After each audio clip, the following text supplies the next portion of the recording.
I need to grab my All right, you're live. download folder and here's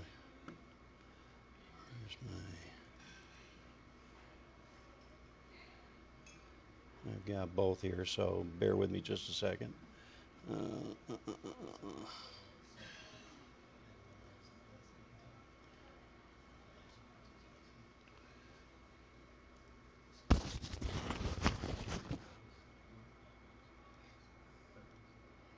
Shut one of the doors. Want both of them shut?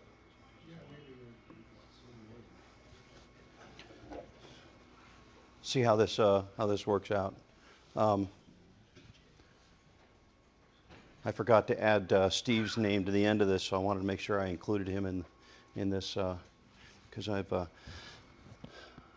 found this very compelling, um, and let's make sure we are viable. All right, good. So, first of all, thanks for coming. I heard this actually yesterday for the first time.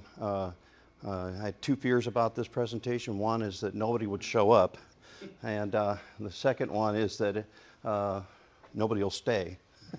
so, so now I've put you all on notice. Uh, I am Garen Shannon. I'm the Director of Technology for the Pullman Public Schools in Pullman, Washington. And I wanted to put a little bit of framework behind this conversation because, we're 2,900 students, school district, 5 schools. And I always put that out there so that, because I always have a difficult time when I hear people talk about, wow, that's really interesting. How large are you? Oh, we're 28,000 students. I'm like, yeah, that's why you can do that. And I struggle with those sort of things, so I always put that out there. But we are next to Washington State University, so we have a kind of a different community and community support. But this story is about a conversation that I had about 2 years ago. About 2 years ago, I just started to build a new high school. We were already through design and everything, and I happened to bump into a friend of mine, a colleague, out on that sidewalk right there. Is there a pointer in this thing? Probably not. On that sidewalk right there. And I was walking on Saturday with my wife. He's frantically trying to get students into this new building and whatnot. This is the Global Scholars building out here on WSU campus. And I asked him, like we always do, we chew the fat for a few minutes, Greg, how's it going? What's happening with you? He says, oh, we're just trying to get this set up and everything. Garen, you got to check out GPON. It is fantastic. And I said, to be quite frank, I didn't want to tell him at the time, GPON? Okay, yeah, what's so cool about GPON? And he told me that GPON is a fantastic solution for his network. It saved him approximately 50 to 60% on construction and installation of their network. And I thought, well, okay, that's kind of interesting. I can't really understand how that happens, but is that true? He says, absolutely. Over conventional networking, he's going to save 50% on his project, 60% if you, and I'll show you some numbers that'll make sense. And I thought, how's that? So that started this process of research. I don't do anything haphazardly, so I started to look into this. Now, for those of you, how many of you know what GPON is? You familiar with it? Never heard of it before? Any of you doing new construction? Any of you upgrading your networks, building a new school, and so forth? After talking to him a few minutes on the sidewalk there, I had the impact was, wow, that sounds really interesting. I missed the boat because we're already past bid process and it's set in stone. But I tried to pull back on it, but it was way too late. So what I found out, though, was GPON works with different types of technology, OLT and an ONT.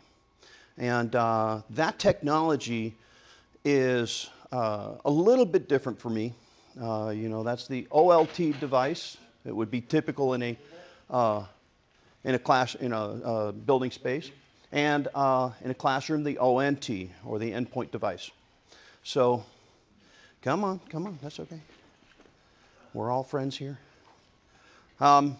So I'm the kind of guy, I like tech. That's why I do what I do. I'm into this new stuff. I really enjoy getting engaged with this stuff, but I just could not really bite into it. And I thought, even while I was sitting there on the sidewalk with him, you know, it's really cool. I'll definitely look into it. But WSU has resources that I don't. They have deep pockets. You know, they're a massive community. They're like a city in a city. So they have maybe 120, 180 techs on staff across that, and they have deep resources that they can hit into. So I don't have those kind of resources. I can't really tap into that like they can. So I'm hesitant to step into GPON. But add to that I'm an old dog, and this is a very new trick. And I've spent most of my career in standard networks that we're doing today. So what did that say? I'll look into it. All right, so I'm going to take you back a little bit so we can have some framework for conversation. How many of you actually used in the Stone Age a modem? Oh, you're kidding me. None of you are that old. How the hell did you use a modem? Me? No, you. Yeah. Really? Oh my God. That's shocking, actually, if you could tell. All right, so modems, long distance, right? But they were point to point, and they are ungodly slow. Now, I started off with a 300 baud modem in high school, connecting a mainframe to a Weyerhaeuser mainframe computer system, doing programming and programming games. Now, in the military, I started into the next Bronze Age, if you will, right? Coax, running coax cable, 75 ohm terminators and T's, but neat thing is 2,000 feet extension. You can really extend it far. Multi-point, and it was relatively fast. Near the end of its life cycle was like 10 meg, not bad. Far, far better, significant. And today we're in the current era, right? We have Ethernet. Multi-point, extremely fast, up to 10 gig in certain circumstances, right? And 300 feet, yeah? So keep that 300 foot max in mind. And you know what I mean by that, right? 100 meters, 300 feet? Okay, so the question really came down to why. Why would I be doing that? The school's already done. We're already set. I'm not going to be going down that path. But the reality is that we just passed another bond measurement for a new elementary school. And boy, I really missed the boat on the high school. I wish I had been able to get it in now, because hindsight's always 20/20. The Kamiak Elementary School construction starts this summer, just in a couple of weeks. We're going to break ground. But why should I risk this? And the reality is it comes down to a function of money.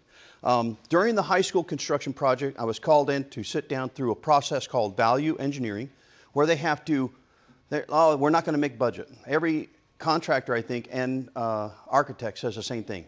It's way too much. We can't afford the budget as it's planned. We're going to do value engineering. That means they're going to retrofit, back off of some of the fancy stuff. And one of the things they pulled back on was, they asked me, Garen, can we cut back your network drops from 4 drops per, or 4 ports per drop to 3 per drop? That's going to save some $80,000 to $100,000 in this building. So it's 183,000 square feet. Yeah, okay, I can do that. We can survive with that. Because I'm thinking I've got Cisco phones, they got switches in them. I can survive with, you know, and if we needed to, we can, you know, the infrastructure's there, we can pull if we really had to. So, as I continued to walk this path, I started to think I really do need proof. Now, I've got WSU, and they're going all in. They're moving everything to GPON on their campus. They have multiple buildings. The Global Scholars facility, they have, I think, 8 or 9 now. The entire IT facility is being upgraded to GPON, but I needed something more. And I heard that Billings, Montana School District had started doing this in 2015. They piloted it in 2015, and they are now moving all their schools. 34 schools. Now, that's not a small district. 34 schools are being moved over to GPON, and they're retrofitting everyone. 2 of those are brand new construction. So I took time to fly over and meet with the CIO and the network engineer, Larry Bybee, and he pointed this out to me that I thought that's interesting. I think the number's a little high for an elementary school.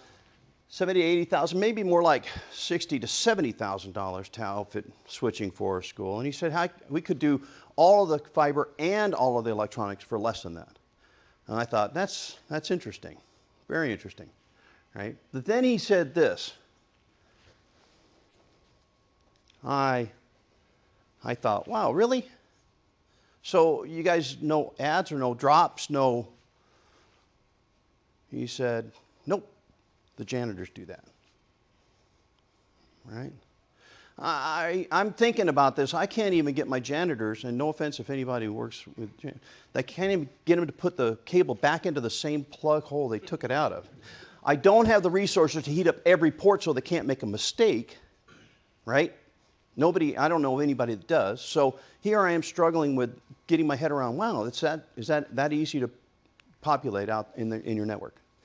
All right, so let's take a quick look at a standard network deployment, and everybody should be familiar with this map. You've seen this kind of stuff before. You have your standard AC switch. There is no, too bad. You have your standard building router, right? Your fiber distribution, depending on the size of your school. You have your IDF, and then what I'd like to add to this is this 300 foot. That's your 300-foot limit. And that's why we have those IDFs out there, right? So compare that to GPON, where you still have a building router, but you now have an OLT, which is effectively your fiber distribution, your fiber horizontal run. And, but no IDF required, none at all. You're dealing with no power requirements, no AC requirements, no space. So under new construction, you really are expounding that savings. You can cut out. We're already doing some numbers. I have some new, fresh numbers I got this morning on how much we're going to cut out of our new construction on the elementary school for moving to GPON. So that's pretty impressive, right? This run here is now fiber, not copper, right to the drop, right to the wall port. That's going to be hard for everybody to get their head around. So I started conversations again with Craig. I reached out to him more because I work with him. They had at WSU, the network director, just rabid about GPON. Really, really rabid. So, you know, he came across so rabid, I thought, I don't want to trust him. But Craig, I trust. I've worked with him for years as a colleague. And so he showed me this spreadsheet that he did that worked out the differences. Now, I'll tell you, it's rare that you can find a situation where you have 2 apples you can compare. There's really an apples to apples comparison here. You have a facility that does the same thing as another facility. They're almost the same size. They have, what does he call it, 302 beds versus 275 beds, so they're relatively the same size. And he did this spreadsheet workout, and the savings were amazing. I mean, literally, $790,000, $800,000 savings between those 2 facilities. That's impressive to me. And on top of that, in their situation, he said the building owner enjoyed it as well because he had 6 extra bedrooms, which meant $60,000 more revenue because, of course, WSU is a revenue engine, right? So they were really happy about that. For the same price, they got a double bang for their buck. All right, I'm sold on that. I got it. I understand it now. It took me a while, but it really was that 300-foot limit that really hit the mark. I see. Now, I since then recognized a couple of the challenges that we're going to run into. The challenges are, I go down this list, but think about I've got fiber and not copper, so I don't have an IDF with a UPS in it. The ONTs are going to be mounted next to power outlets, and they're going to be powered from the back side through our design, but there's 101 different ways you can slice this. But in the event of a power outage, Almost all the phones can go dark, or I have to put UPSs somewhere near the phones to power them. But the superintendent and I sat down and talked about this and thought, you know, in most of my facilities today, if I lost power in that, I can't keep those phones up for more than 20 minutes. I mean, if I just put a brand new UPS and I really oversized it, okay, maybe an hour, right? But so that's really not a good reason to not go down this path. Plus, we both recognize that absolutely everybody, and I don't mean every teacher, I mean everybody now in almost all of our schools has a phone, and it's ready to go in their pocket. So there's 911 instant call. We have a mitigated answer for that. So it's a very limited problem that I'm dealing with. New techs, new skills, I already talked about that. I'm an old dog. This is a new trick. Steve here, it tells me that we have scripts that'll automate that process. We can deploy them. You have a pretty much standardized methodology for getting that stuff out. And when you look at your facility, you really do look at how that might work out. Well, if you're in engineering mode, we actually are engineering for 2 types. And so that's why we got down to number 4 here on maximizing our savings and splitting out our building tech and our standard access. And so we call that layer 1 and layer 2, or level 1 and level 2. Well, level 2 being anything above 8 feet. And so we'll have ONTs rather, up in the ceilings and drop panels and whatnot. And I've been working with my architects. I got it out of a meeting just before we came here on this exact topic. They have design plans they put into place, and they started talking about, yeah, well, we have extra space up there because we also don't have to put in cable trays. You don't have cable trays, you don't even need interduct. They have D-rings that are going to be mounted up on for running that fiber, because this fiber is just one minor strand. Yeah, do you have a question? The power for above the ceiling, how do you address that? They engineer for it. Mm-hmm. That's all part of it. It's an enclosed. They'll just put it into an enclosed case, and it'll be permanently mounted to a power system. Since you don't need anything else up there, it's not like you need an outlet you have to plug in and then have a pigtail on the back side.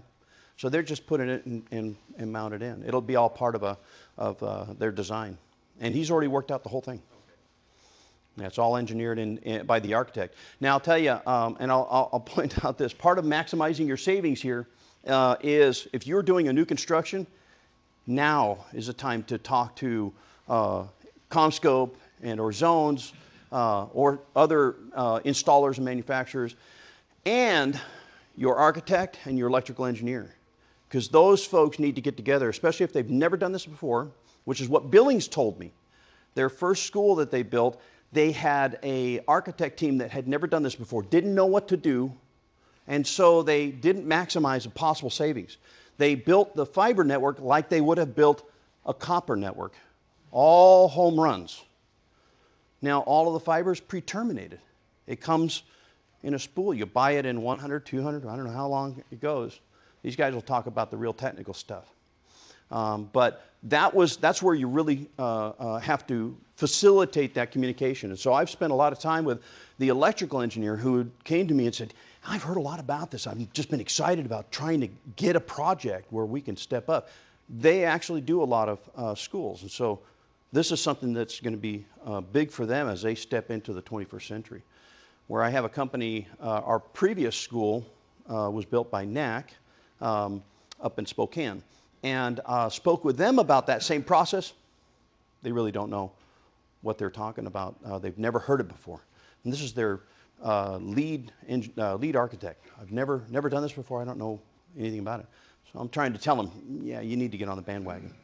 So right now I want to turn it over to Chris, because this is the technical stuff. These guys will talk about the hows, the wheres, the equipment behind it and all that stuff. And then Steve. And so let me pass this over to them while I move to the next presentation.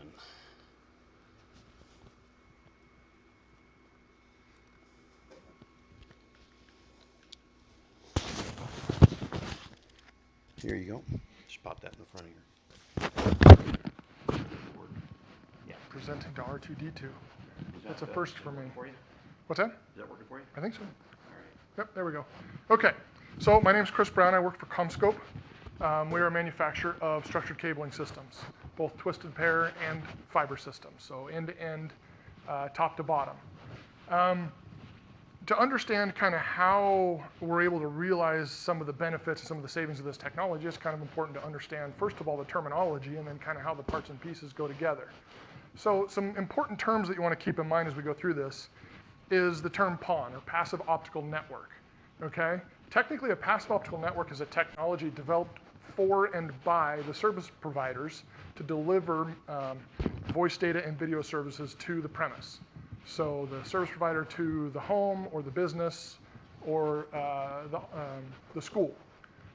A passive optical LAN is that same technology deployed within the enterprise. Okay, so a school or a school district, a university, or an office tower, an office building of some sort, that's technically a passive optical LAN. And then GPON, which is a term that you'll probably hear more often than any other, technically is one of the transmission protocols to support a passive optical network, okay? It's a gigabit passive optical network protocol. There are others. Next generation, 10 gig or XGPON would be 10 gigabit passive optical network. And there are some legacy technologies like EPON and BPON. BPON was one of the earlier ones used by the service providers to deliver broadband services to their customers, okay?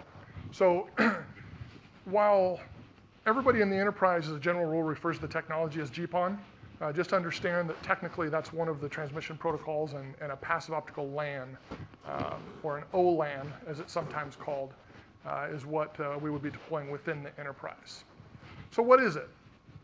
It is a standard-based technology. That's one of the things that you hear in the market a lot is, oh, it's not standard-based, it's not Cat6 running 300 feet, so therefore you don't want to install it because there won't be multi-manufacturer support and cabling products and stuff available. That's absolutely untrue. It is a standards-based technology recognized by ITU, recognized by the TIA. Most of you are probably familiar with the 568C series of standards. And it's also detailed in the latest edition of the BICSI manuals. Everybody familiar with BICSI? Okay, at least somewhat, the RCD certification that you see out there a lot, okay? It is a fiber-based local area network, and it utilizes a point-to-multipoint topology, which is a little bit different than the hierarchical star that most of us are used to today in our LANs. Why would we consider it? Cost savings, that's something Garen touched on several different areas of the technology. It can deliver significant capital expenditure savings in the 40 to 60% range. Now that varies. I have seen numbers in there. I've seen numbers higher. I've seen numbers lower. It really depends on the specific application, the scale, the size of the building, and existing conditions. Operational expenditures in the 50 to 75%. That's year after year after year in ROI based on this technology. The bulk of that savings is in maintenance costs and power savings. Okay, just an FYI. Your construction costs, which fall under capital expenditures, cable tray conduit pathways. Everybody's familiar with this right here? Okay, everybody knows what that is? That's 32 Category 6 cables. It's about a maybe 2-inch diameter bundle. With this technology, we actually replace as many as 4 or 8 bundles that size with one of these. Okay, so it's a significant savings in your pathway. Your building construction weight, your sleeves, your coring, all those costs that go into either new construction or a retrofit. If you've got a building that's been, it's however many years old, has never been built out with structured cabling, the cost just to build the pathways alone are astronomical. Also in historic buildings, if you've got some old schools that may be on the historic register, you probably know what it takes to get approval to punch a hole that big through a concrete wall in a historic building, right? Well, if you can change that 4-inch core hole to a 3/8-inch chase, that's a whole lot easier to get past the historical committees, okay? It's technically future-proof. It utilizes single-mode fiber optic cabling, which currently has an unknown bandwidth capacity. Okay, we're running over 117 terabits per second over single-mode fiber today. And the only reason we're not running faster than that is because we don't have electronics to push it any faster, okay? So we know that single-mode fiber, this single-mode fiber sitting right here on this table, will support over 100 terabits a second. So that'll get you through at least the next 1 or 2 network upgrades, I would assume. offers a pretty smooth migration path. You only have to upgrade the users that need it. So as you look to next generation technologies like XGPON, you don't have to bring a forklift in, remove all of your cabling and all of your electronics, and bring in an entirely new system. The cable remains, the bulk of the electronics can remain, and you can upgrade users that have a specific need for increased throughput without paying to upgrade everybody in your facility. Significant savings in your moves, adds, and changes. Garen touched on that as well at the Pullman School District. There's not much to it. We utilize a factory terminated plug and play solution, which means when you order a cable from us, you tell us how long you want it and we ship it to you just like this. Okay, it's already terminated. These connectors are epoxied and secured to the Kevlar cabling in there, and we actually sell a pulling grip which snaps on around the outside and you can tie a string onto it and pull it in any pathway. Slick as could be, yes.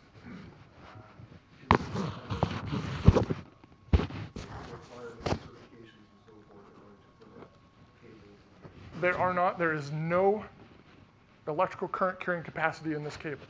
So you don't have to have an electrician, you don't have to have an 06 in Washington, there's no electrical carrying capacity in this whatsoever. Now that being said, we offer a 25-year performance guarantee on this cabling system when installed by an authorized installer. Okay, so to answer your question, legally no, but for the performance warranty, we need it to be installed by a certified, trained, and qualified installer.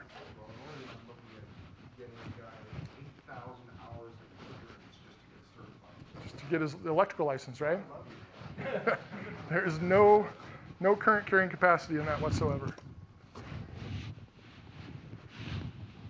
Offers a long range that we'll touch on here in a minute, which basically eliminates our 90-meter length, 100-meter functional channel with twisted pair copper.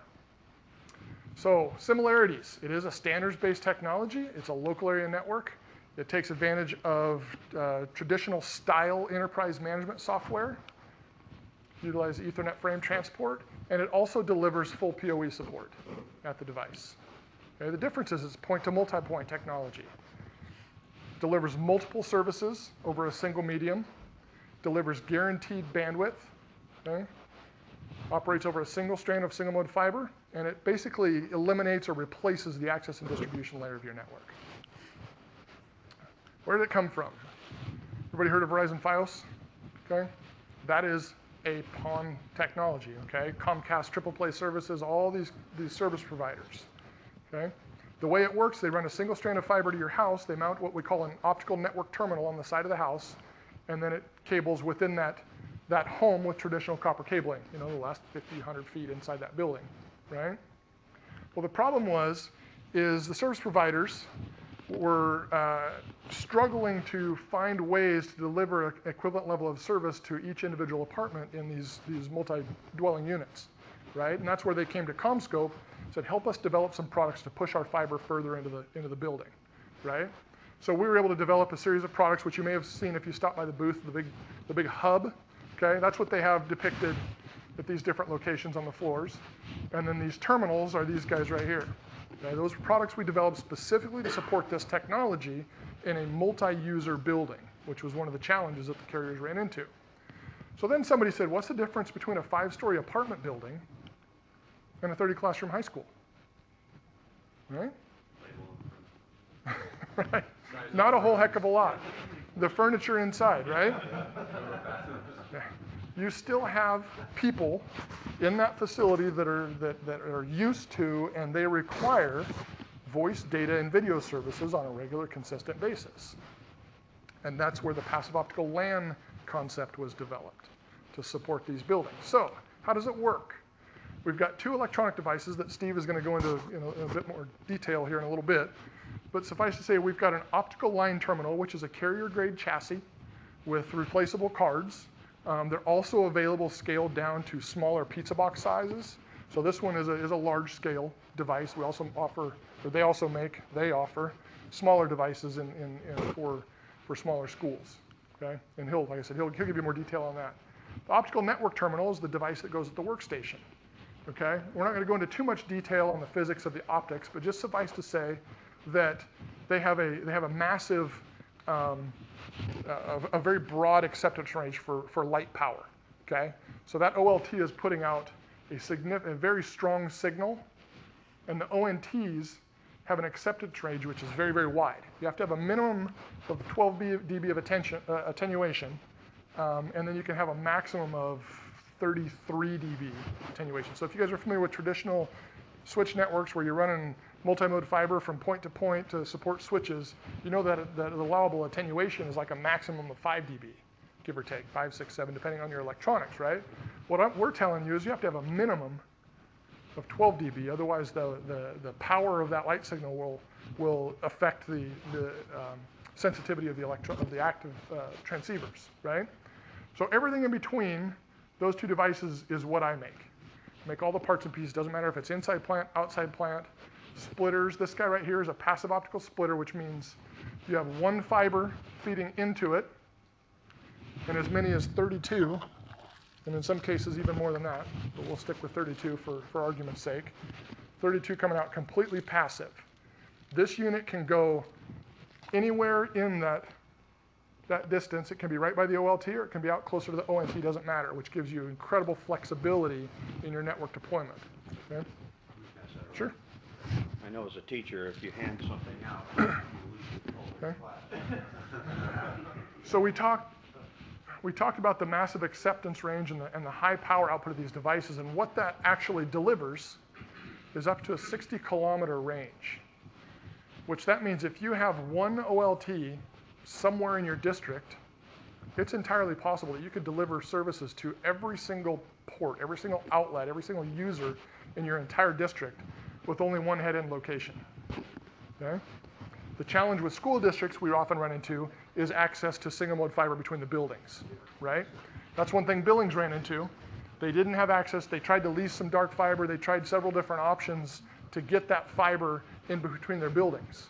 It just wasn't available. So what they ended up doing is putting an OLT, a smaller one obviously, in all of their schools. And they're still saving enough money to justify the transition to this technology. WSU has decided to run all of their OLTs out of their central network center. So the ITP, their network operations center, now has racks of OLTs, and they have single or 2 or 3 strands that run out to the facilities that, I forget how many they had out to the global scholars. The question was, do we want to do that? I thought, yeah, I don't know yet, but our high school is not very far from, it's like 6,000 feet from the new elementaries going in. I could easily just plop a OLT in there and drive the whole school from outside, so I'd have technically no electronics in there other than the ONTs. In a situation like that where you are trying to do dark fiber, do you have to put another device like that to connect the two fibers together, or do you just use a simple? It's literally a couple. Okay. It's literally a couple. Because of the power and the distance capabilities and the attenuation range that we have here, we can have up to 30 dB of attenuation from head end to end device. So you could have dozens of cross connects and connection points in that channel without exceeding your acceptable power range. So yeah, you can. It would literally be a coupler to transition from the inside from the from the OLT, excuse me, to a patch panel, and it would cross connect into your outside plant fiber that goes across town, come into a building, it would cross connect again, and then your splitters would more than likely reside in the building. And that's what that hub was designed to do. Okay, that hub would become basically your MDF in that school, and that's all you would have is one, depending on the size of the school, maybe 2 of those wall boxes that would support everything. And that's where these splitters would reside at that point. And then you would only need one strand of fiber to the school for every 32 outlet locations in that school. So if you do some quick math and you've got, let's say you've got an elementary school and you've got maybe 100 outlets in that school, 100 locations where you need network, you're looking at 4 strands of fiber to feed that entire school. Right? Is that math right? Yeah, 128. So, yeah. I feel like I'm missing some pieces here. Okay. So how does this turn into a jack electrode? Okay, so with his devices. So what it does, we bring it to a wall outlet, in the wall. It looks just like kind of like an RJ45, except it's a fiber coupler in that faceplate. Then a patch cord, or if it's an in-wall device, it plugs right in inside the wall to their ONT. That ONT then has gigabit Ethernet ports on it. Think of it like a little mini switch. You can probably describe it in better terms than that, but I'm a cable guy. I think of it like a little mini switch sitting out there. 4 ports, 8 ports. And on the other slide, you said it can support PoE, so It's injected at that point. So that's a powered device at the workstation that delivers PoE. So for a couple extra dollars, not a couple extra, a lot more, you can actually buy fiber that has 48 volt. well, you can get it with like a 18.2 or a 16.2 to deliver DC power. So you can centrally power, or I guess you call it remotely power from central location through either a separate cable or a hybrid cable. We Yeah. chose not to go that route.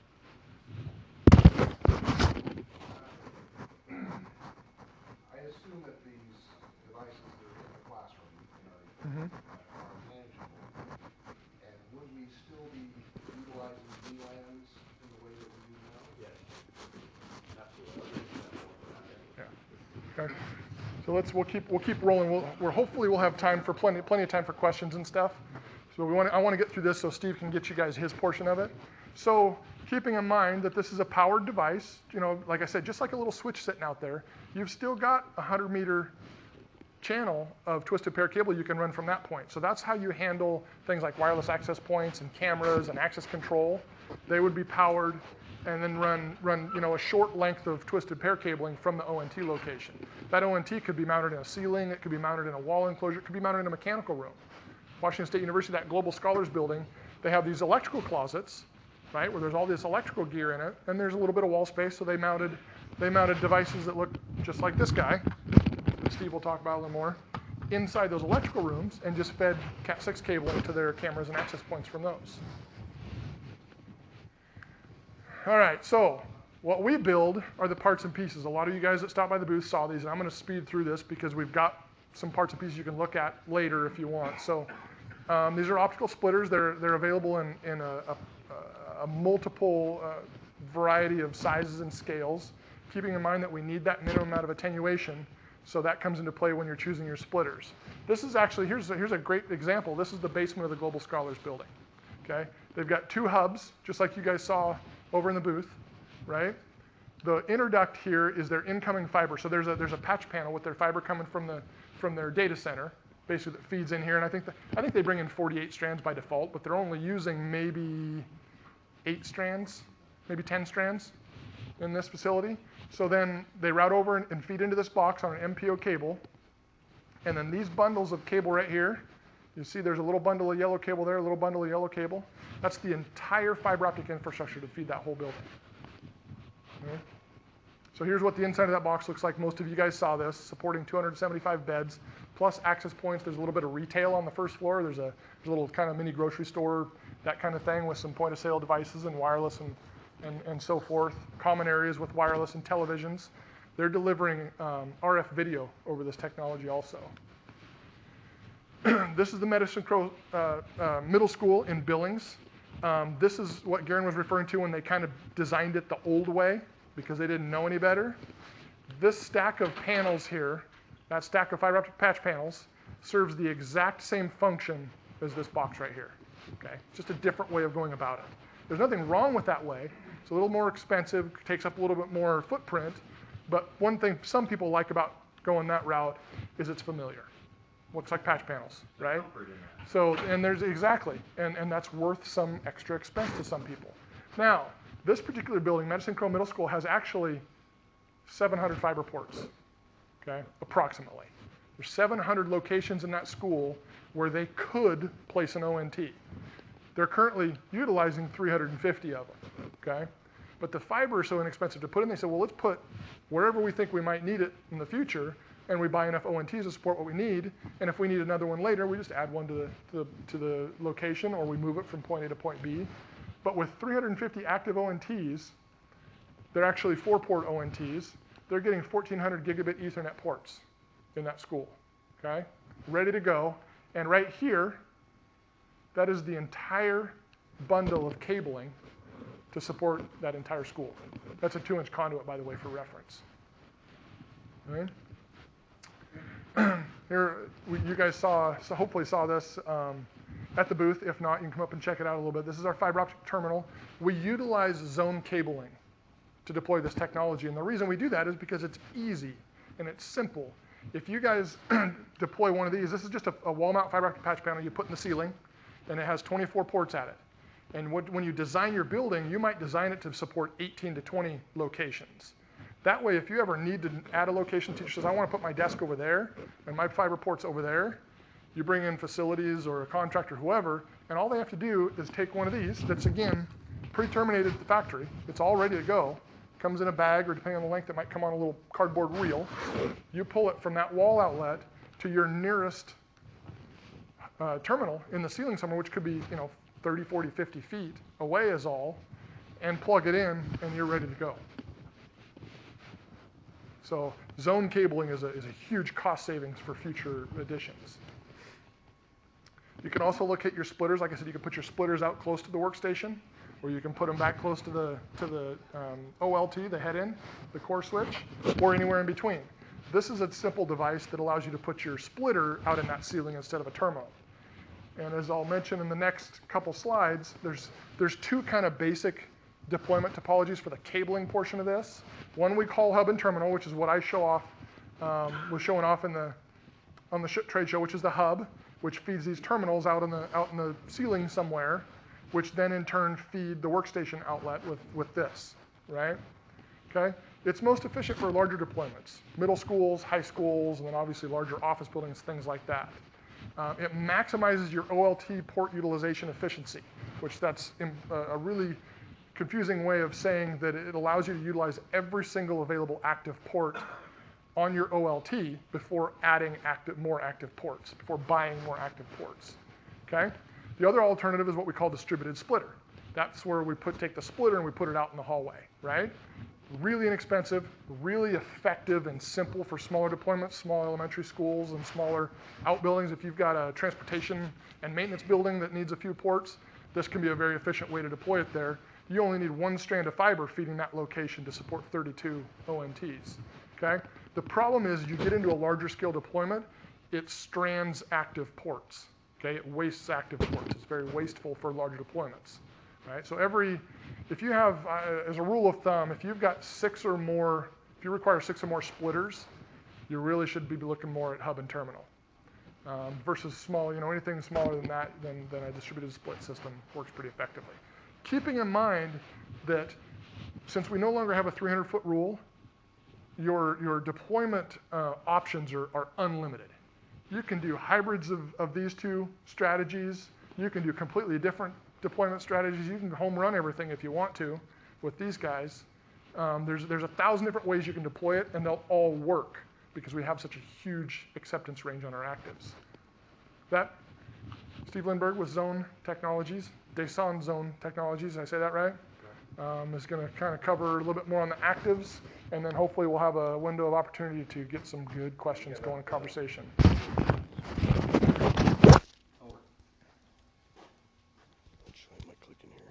Oh, that's just your sensor, so R2D2 can find you. Got it. That's your. Okay, so my name's Steve Lindbergh. I'm with the Zone Technologies, which is the hardware manufacturer. So we make the OLT head-end and the ONT subscriber-facing units, which is this little guy here. I'll pass this around here. So the difference between a traditional copper LAN, which you guys are familiar with, and a GPON passive optical network is this. Your core connectivity is all the same. So your internet pipe, your video head ends, your your IP head ends, all that type of equipment is all the same. It's all Ethernet based. Your endpoint devices, your access points, your laptops, your phones, all of the devices that your subscribers use, that all stays the same. The difference is in between here. So instead of your traditional IDF switches, distribution switches, every 100 meters you have another switch of some type because of limitation of copper. In GPON, as Chris mentioned, it's a 60-kilometer limit. So for any building, you can run fiber from the head end out to an ONT somewhere in the building and not have to worry about power in between. So again, passive optical network comes from the fact that all of this is passive. All the equipment that Chris's company makes is unpowered. So my company makes this head-end device and these ONT devices. Those are both powered. So typically, the OLT chassis is going to be sitting in an MDF somewhere. ONTs can be anywhere you want.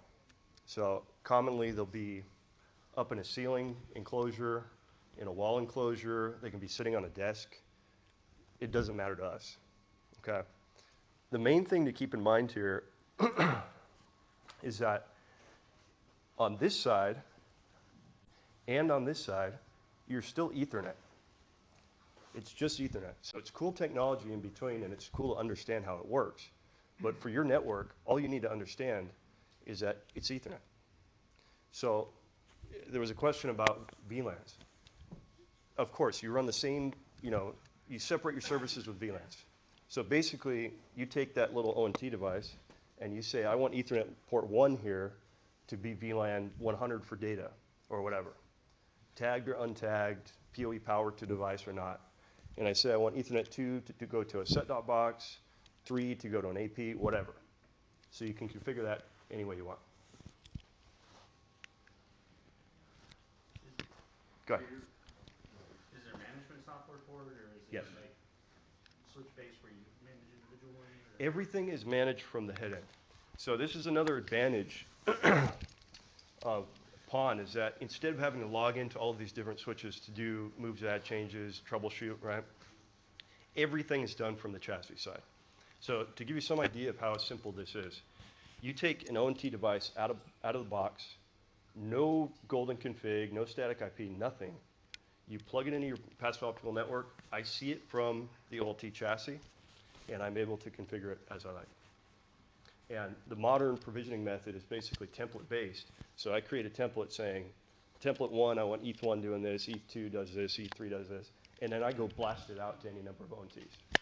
And without logging into the ONT, it's all provisioned in the background. Okay? Now, as I understand it, that also includes like native voice VLAN, for our district. Yes, sir. I saw POTS ports on Yep. those ONTs. Yep. We can do terminated POTS as well. That's So, another cool thing. So a lot of these services to us are just layer 2 transport, right? So if you've got a Cisco VoIP phone and you've got a Cisco head end on your network, I'm just blasting packets between the two. I'm not doing anything. I'm not looking at the packets. I'm just transporting based on the VLAN, right? Terminated POTS, I can go into the ONT and actually provision username, password, DNs. How do I get to the VoIP server and plug in an analog So it phone can be a set? SIP endpoint. Yes, SIP or MGCP. Yep. And so we'll talk a little bit more about about what options you have on the ONTs, but basically they're these. You'll get a gigabit Ethernet port on pretty much any of our ONTs. You can get most of our ONTs with PoE power or not. You can do integrated Wi-Fi or not. You can do terminated POTS or not. And then RF overlay is a little more rare case, but you can do basically inject an analog video signal to run alongside the PON network. Okay? Okay, so again, all the same endpoint devices, as long as they're Ethernet, they're going to work on a PON network. Okay? The splitter, Chris talked about, typically you're running one strand of single mode fiber from one OLT port, we call it, on a chassis of some size, whether it's a 1RU or a modular chassis with line cards that you can plug and play. And then typically you're running, after that single strand, off of the splitter up to 32 strands out to ONTs. Now, from my company's perspective, we don't care where the splitters reside, how far out they are, where in the building they are, as long as you're within that optical budget that Chris talked about, which is very wide, and basically in the enterprise environment, just you don't really have to even think about it. You'll always be within range. Will work. So you have all of these cool different options that Chris's company and others can offer, but from our perspective, as long as my head end sees the ONTs within a certain range, that's all we need. to work. Okay? And then the ONT devices come in all types of different form factors. I'll talk about that in a minute here. Okay, so for some idea of scale, our smallest 1RU chassis here gives you 8 OLT ports. So that means you've got 8 SFP cages, each of which is going to have a strand of single mode fiber going out to a splitter somewhere. Okay? That gives you, using our 1:32 split, 256 of those ONT devices, even with our small pizza box size chassis. Okay? Now that gives you any number of Ethernet ports depending on what type of ONT you're looking at. So I think the one I passed around is 4 ports. These numbers are based on 4 ports, so 1,000 Ethernet ports on one of these 1RUs. But we make 8-port ONTs, we make 24-port ONTs. So the number of Ethernet ports that you need can be adjusted to basically anything. And as soon as you run into the modular chassis, you're talking huge numbers. Okay? I haven't included it here, but as an example, probably our largest enterprise customer is the Atlanta Falcons. So their new stadium that they're building now has tens of thousands of these ONTs, all run from one chassis. They have a backup chassis as well, but can be run from one chassis. So here are a few pictures of installations here. This, Chris mentioned the Pullman School District. This is a minimum design here to show you just how small this can be. This is a some type of patch panel. This is our chassis. You can see this is core connectivity here, 2 gig ports, and this is the fiber going out to ONTs. Again, this is a 1RU chassis here, and this is one of our modular chassis. So the size, the rack units required in the MDF are quite small, even for large installations. Our new elementary will not have any IDFs. We'll only have one MDF. Yeah, typically you're not going to need IDFs. You won't need it for the PON network. If you need IDFs, it's for something else. Okay. So again, all types of different form factors.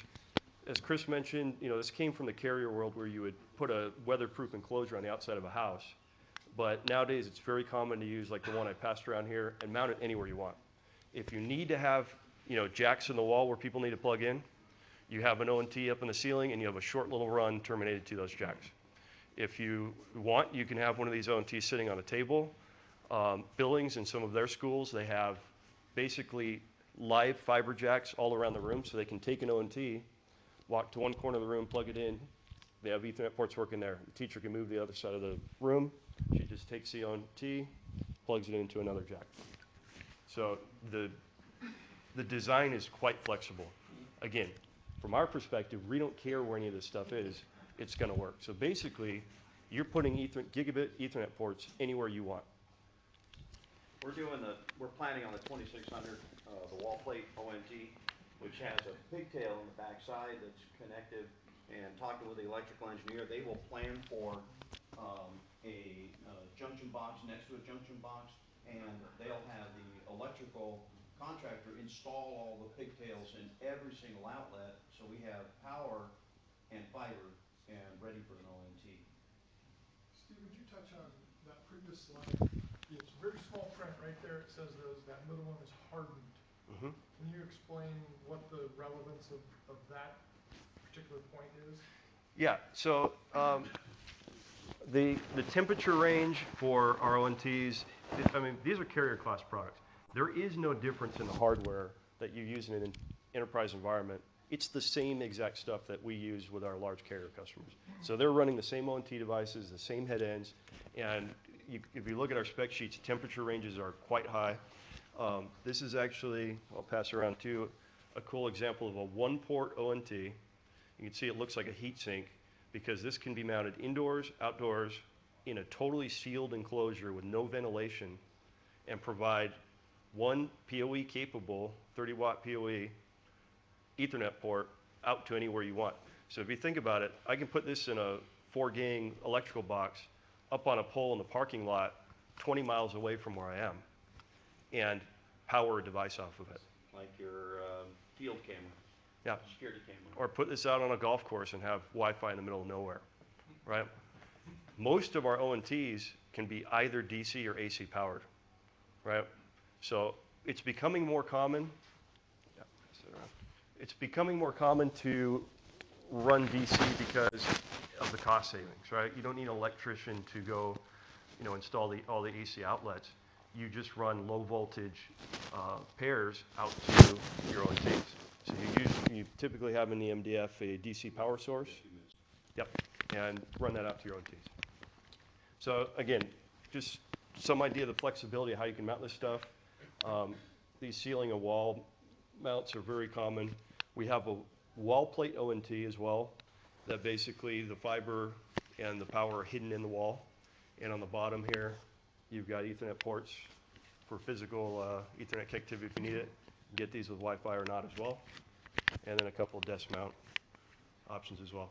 So again, all of the devices that you typically run on a copper network, they all run on PON as well. So we want to do question answer? Yeah, shoot away. So you got, I mean, I know people we're are asking going on much questions. time. Can you go over the math on how the bandwidth breaks down when you get to the ONTs? Yes.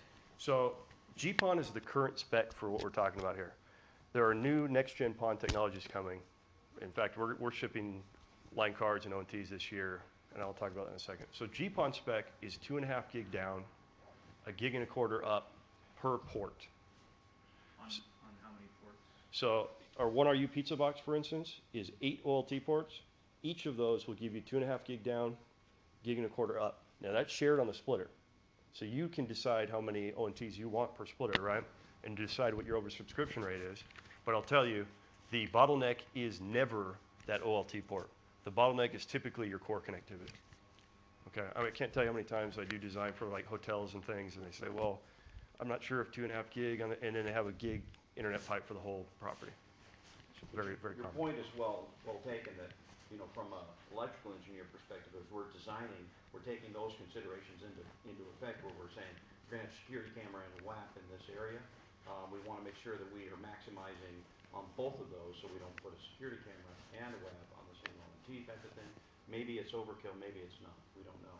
But then by the time we get to the point where we're purchasing out, because we pulled this out of ACPEnw, or pulled it into ACPEnw, so it's not part of the initial contract bid, for that, we will probably be looking at X GPON, because then that gives us a 10 gig back end for that, and the whole problem goes away. Let's say that I missed the window on 10 gig during this construction. The long-term plan is, well, crap, I just go out and buy 10 gig GPON or X GPONs now, the ONTs and I pull out the old gear, I put in the new gear. I'll repurpose the old gear somewhere else. But the new gear is now better provisioned for our, so the infrastructure is what Chris was talking about, future-proof. I don't have to pull a cable. Is there a yearly license subscription, or how does that work as far as support on the devices? So for our company, we have a lot of different options. You'll get a 1-year warranty with support. We offer, service contract packages for beyond that. There's no cost for the software. It comes with the chassis, comes with the ONT. So basically, you will be able to get into CLI and a web interface for the chassis. And then, I mentioned that the ONTs are provisioned behind the scenes. You don't have to log into the ONTs to provision anything. But you may want to log into them and say, what MAC address is on this Ethernet port, or do a TCP dump, packet trace, something like that. So you can get into the CLI and the UI of the ONTs as well. And again, out of box, you don't need any kind of golden config or static IP or anything. So primarily, what you're asking is there an ongoing cost? Yeah, recurring cost, and it's just you want to maintain the equipment warranty. Right. And a lot of these packages, install packages, will include training for staff, right? It's really not rocket science. The early days of GPON, it was quite complex to provision. But now the template-based model is basically as simple as, I can configure an entire box in 10 command line entries. But firmware updates are just included in the device then? Firmware updates will be included for the year, and then would require some type of service contract. Part of the service contract, okay. Correct. What's the anticipated life cycle of the devices? Life cycle devices, we're looking at 20 plus years. And that's not an exaggeration. Our our last generation of chassis, I came from the support side of the house at my company, and we're still supporting chassis that have been out there for about 18 years and are running, you know, carrier networks. Other questions? When the XGPON is available, is it will it support the ONTs? Will they support just maybe not XGPON, but will they still take the basically backward compatibility, so you can have Good question. GPON ONTs and an XGPON head-in? The way that it's working, at least for my company, is that GPON, our current generation of ONTs, if you look on there, it's a fixed transceiver, right? So that ONT will be GPON forever. But all the next gen technologies, so they're starting with a 10 gig down, 2.5 gig up, and then they're doing a 10 by 10 gig. All of those are going to have a removable SFP, so that you just would swap the SFP based on the technology. On the head-in unit? We're talking on the ONT side. Yeah. On the head end, if our modern chassis are going to support all the line cards, like I said, into this year for next gen PON. So basically, you would take out the GPON line card, plug in the next gen PON card. I think on the 1U unit, we're actually talking more like a form factor of an SFP. Is that correct? The small jack type of swap out as opposed to, yes, right? yes. On the 1RU, that's correct. Yes, sir. Actually, a question for Gary. Yeah. Did you use E-rate for this? Do they know that this exists? No, I didn't. I didn't have an opportunity to put that in. The billing school district is using E-rate to pay. They did. Some The of billing those. school district, So it's a valid and recognized Yeah. option for E-rate funding. Yep. And some of the language that I heard from the CIO was they are able to upgrade their entire district for what they expected to upgrade half of their district. They needed to do a cable refresh, and a lot of their schools still had Cat 3. So they were looking at a significant cost savings across. So they were able to accelerate their upgrade in their district. And when I first went there, I'll tell you, initially I thought, wow, they're a very advanced group, you know, like WSU, the deep resources, huge district. And I got some pictures that I included this. When I got there and I talked to them, I found out they're very much more like me. Very scratch and buy, you know, it's tough to get money out of the community. This was their saving grace as far as moving forward into the future. So much so that when their new school was built, the middle school, they have all of this nice GPON cabling in there, but they have short throw projectors mounted with cabling running down, hanging off the whiteboard and down connecting their PCs. And I thought, why would you not do that? Well, they didn't have the money in the budget to do the extra, and that was part of their value savings or value engineering on the project. And so they very much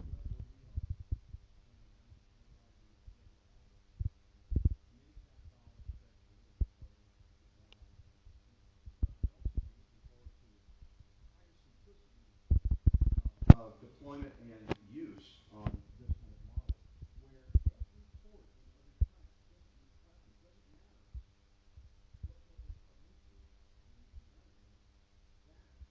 that is active. Whereas my current technology, I have to highlight, identify. I even had to go to the point where I put in those RJ45 blocks to stop this. You can't put it in another wrong one. Yeah. So, I guess I don't understand, you're talking about all the ports and stuff and rooms and walls. Do you have one of these in the ceiling? There's like a fourplex in the wall. No, there's not a port. There's a fiber in the wall. And I put a fiber on that wall, and that wall in my engineering design. And then the teacher comes in and says, oh, I want my desk over here. And so I take off the wall plate, I buy an ONT, I plug it in, and it basically heat it up right now. 2 years later, that teacher moves off to another place. The other teacher comes in, she goes, I don't like that. I want my computer in the back end again. All right, I have to do an add drop. I now have to go heat up that port. What port was that? So now I just tell the janitor, hey, unscrew that, would you? Take that off, unscrew the plate, just swap that, put it on there, we're done. And he's like, oh, that's fantastic. I mean, it's not rocket, literally, it's not rocket science. It's pre-programmed, and I can have an extra one if I want one or need one in there. I can have a bunch of them on the shelf. That's the plan anyways. Now, I haven't walked this path yet, but I'm projecting forward. I think it's gonna do exactly what we're hoping. Yeah.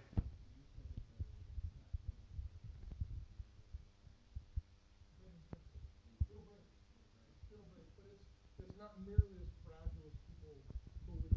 It used to be, but the manufacturing and the cable construction itself has progressed to the point where you can literally wrap this cable around a pencil without attenuating more than maybe a tenth of a dB, which in the acceptance range we have is a drop in the bucket. I mean, it's nothing. So bend radius, you still want to protect it. I mean, it's good installation practice. You want to make sure you're protecting your bend radius, so you're not kicking the cable, you're not doing anything to damage it. But the pulling tension on this right here is significantly greater than the pulling tension on this. Okay? Per standard is 25 foot-pounds you can put on twisted pair cabling. And the reason is because anything you do to this cable is going to degrade the performance of the connectivity, right? When we take it off the manufacturing machine, we put it on a reel, it degrades the performance because it changes the lay of the pairs inside of this cable. When you start looking at Cat 6, 6A, Cat 8, anything you do, if you breathe on this button, it's going to degrade the performance. You know,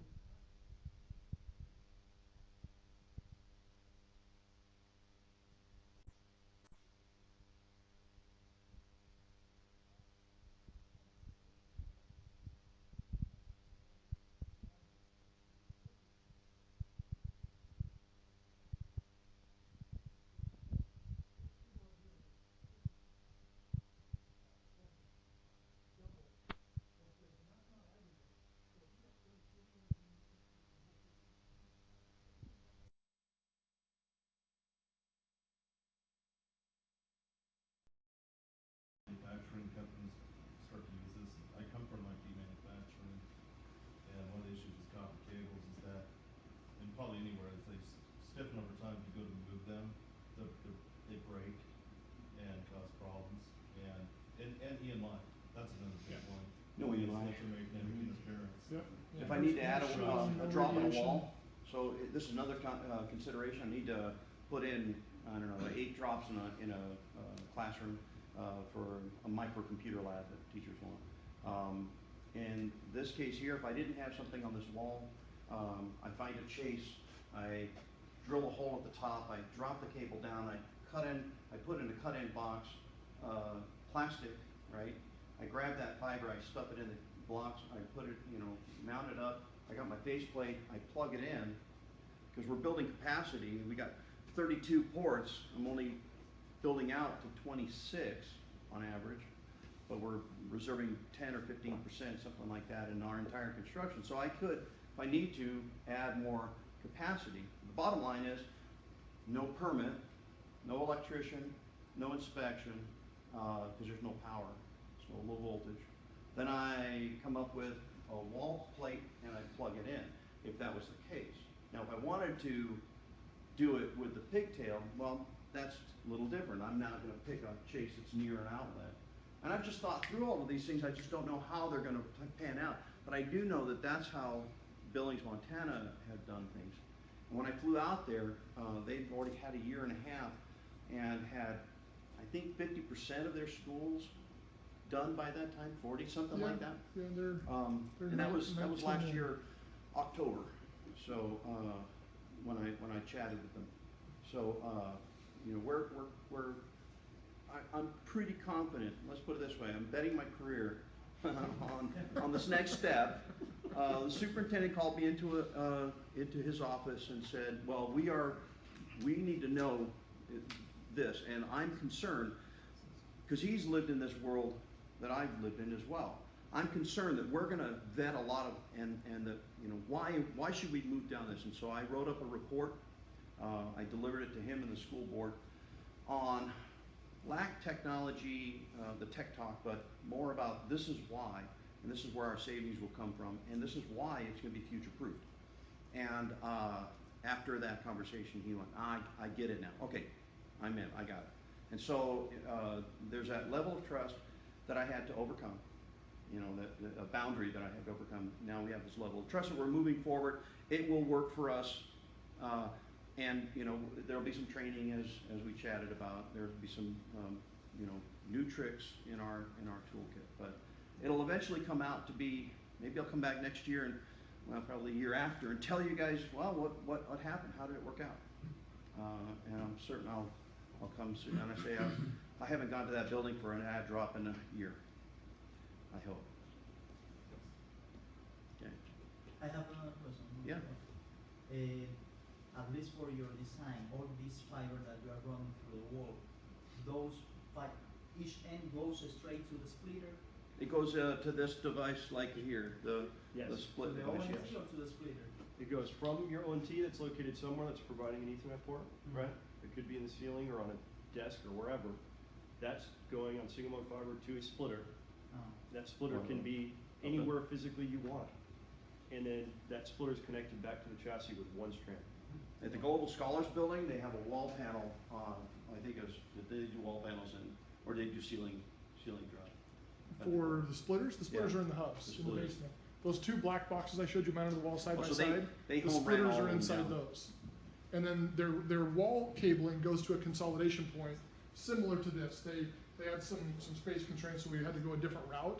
But all this is a wall mount patch panel that mounts in the ceiling, okay, with a built-in MPO cable. It's really kind of cool. You mount it to the wall, grab the end of this cable, and it reels off, and it goes back, and these two guys right here, each of these connectors has 12 fibers in it, okay? Just a high-density cabling system that feeds back and plugs into that big box on the wall, and it literally just plugs in, okay? I just extended 24 fibers from that big box to the ceiling somewhere in my school. So then if I want to add a cable in the wall right there, and this guy is in the ceiling outside in the hallway, I just take one of these and pull it up the wall and plug it into this box up in the ceiling. When I first heard that, my first question was, you know, Larry Bybee said, you know, well, we bought out all terminated cable, and I went, well, your distances are going to go from 100 feet, and 200 feet, 180 feet, 130 feet, maybe 20 feet, 50 feet. What do you do with all the, oh, we just bought generalized lengths. And you have, bundles up in the ceiling. It's passive fiber. We don't care. It's not overly protected. That's what they do. I think this is a 10-meter cable, so there's 32 feet right there, coiled up, safe, secure. It's not going to degrade. And I that thought, can wow, sit right outside. what a waste of fiber. Right He here. said, nah, it was cheaper for us to do it that way. Plus, they get a 20-year warranty. 25. 25-year warranty on any of the fiber material. So your construction, 25 years from now, you're going to move that. If it breaks in 24 years, that's under warranty. And I thought, wow, that really is future proofing. I certainly wouldn't get what was the company that AMP bought them? EDC. Crone. Oh, Crone. Yeah. Crone gave us a 20-year warranty on a cabling plant. You know, and then AMP bought them, and I'm sure they probably come back and Oh, it's warranty. still absolutely covered. Yeah. What does it take to get certified? As a contractor, Suppose we're going to roll our own over time. that's a little. We have what we call an institutional certification, which as an end user you can get certified to do installations and maintenance on your own systems. I mean, you couldn't go down the street and do, you know, No, just our own stuff. Yeah. So your own stuff is an institutional certification. We have an installation and maintenance class. It's a 2-day classroom training, and your installers that were working on that would have to go through that class, and then you have to have one person in your organization has been through a design and engineering class that we offer, and that's actually an online class.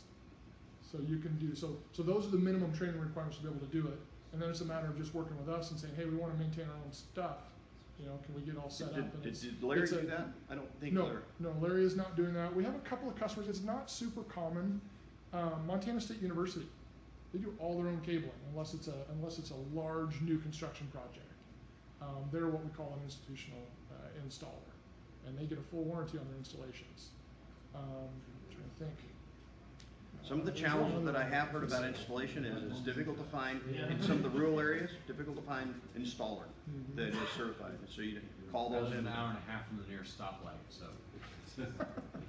So that would make it maybe more beneficial for you to do that. Yeah, Anyways, we're out of absolutely time. an option and possible. It's already past 11:15, and I could sit here and chat about this stuff all day if you guys want.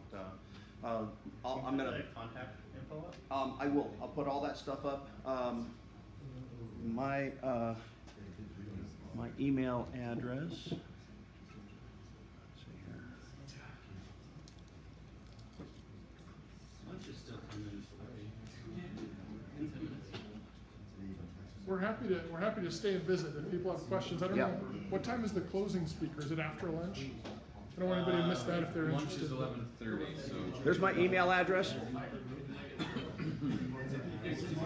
Thank you. 12:30 is the keynote. Okay, so we got time if anybody wants to visit, so. I'm gonna post all this stuff along with some extra documents like the report document that I put up to the board out online on the ACPEnw site, so you guys can download that from there.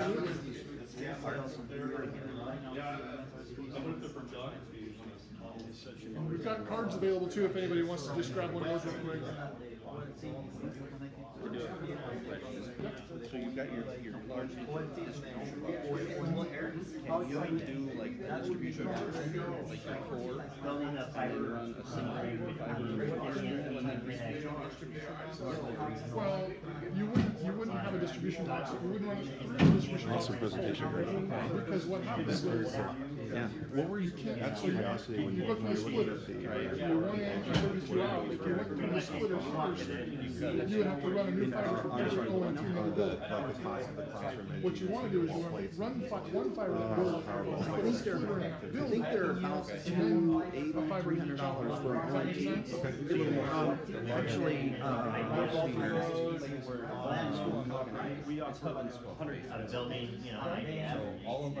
It's kind of it's an interesting concept for us in Bellingham because we actually, from an engineering standpoint, we actually have a metro area 10 gig network on our own bus. So it's there's a potential to do quite a bit of just for comparison, he put in here telecom materials, telecom labor, cable trays and whatnot. That's and then he got down here into switches and UPSs, right? So 822,000 compared to the POL, which we talked about that, and then the zone equipment, so 111,000. And the head end equipment and all that stuff's 460 versus 695. I mean, that just alone, you look at that. Okay, so you've got a little bit, you got more equipment here on the node end. On your edge point, but that makes sense. Right, and nothing in between, so you're taking the distribution. One of the things I didn't talk about was the frustration we ran into. I just finished that new high school. It's brand new. And we're heating up one more port. I go up into the MDF and I've got two switches, my fiber distribution route switch, two other switches. They're both packed and I'm pissed. Like, oh my God, I've got to spend $2,000 to $4,000 for one freaking port. I can't believe it. So what do? If I was GPON, I would just go to the switch panel that's right there, add a port, drop it in, and I'm done. Right? Or I buy another ONT and wall mount in the MDF. Yeah. But better yet, I don't have an MDF, or I don't have an IDF. So, plus on the new school, we have cable bundles coming in there. Oh my God, the infrastructure requirements to load that stuff, to mount it, to cable pull, the hours of labor required to make that happen, you save on the labor side during construction and installation. So that's another one so every time I walk through this part, I keep going, wow, that's another area that you save. You don't have to do that either. Wow, no power requirements. That's then the electrical or the architect said, so you don't need AC anyway. Well, I don't have an IDF, so I don't have an AC requirement. But today, if you're going to build an IDF, yeah, you need AC. So the POE was the only real stumbling block. Yeah. And the POE on the wall plate is handled by having the outlet next to the console. And they don't have one here, but those devices. This is how the Well, like Billings is doing one Billings School District around. Let's do like a wall mount. Yeah, they mounted it up on the ceiling and put a magnet. Yeah, you can afford one of these for that's amazing. That's why we only got 40% savings, not 60% savings. Because they didn't plan the design that way. They could have just as easily said, well, I'm not going to put a fiber through here for a while. What they did was they put fiber to every single point that they would put Traditional copper. and then, well, you know what? No, you don't need that. Exactly. So our guy's going, well, we're going to put an ONT up here. Yeah. And then just start off. And then we will run, and I said, we were just talking about this, I said, so you can just buy pre-manufactured cable. Well, I'm going to go with manufactured on site with these kind of jackets and all that stuff. But still, you can buy You could. And I said, you know, it's a lot different. I'm not going to tell them how to save that nickel, but No, but you look at the cost of, okay, you're maybe buying a cable that's a little bit longer than you want to, and there's material in that, but you're also not paying somebody to be on site, pull cable, splice it, test it, all that. You pull that, that's certified. And that's the thing is, it's not the cable cost, it's the cost to terminate, test. It's I terminate, I miss a chop and reach and everything over time. Yeah, Exactly. Interesting. So we're kind of background for me. This is right on point. We're final path, and we're actually in BE right now for a new high school build. So timing wise is really good. We're also doing a planned run for next bond, and I've been doing some initial research into GPON literally within the last couple of weeks. So this is perfect timing. Perfect timing. Yeah. Interesting. Cool. Questions? I just want to introduce myself, Zach from Clarkson. We've been going back and forth hey, on Zach. email. God, yeah. So I sat in. That's awesome. So I wanted to sit on this first before coming up. So would it be best to come up to check out after construction, during construction this summer? What would be easiest for you? I mean, we're wrapping the school year down. So. Yeah, we should probably talk about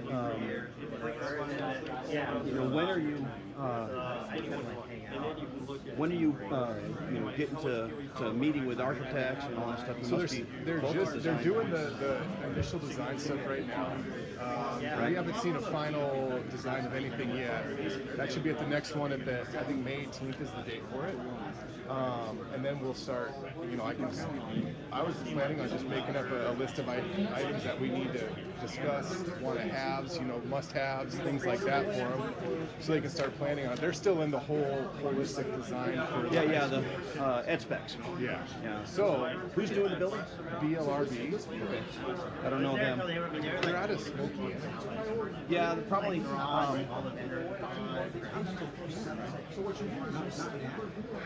And I thought they said maybe one of their offices. I know that the local lead architect lives in Clarkson. So they must work with That's one of the things that taxpayers love, by the way.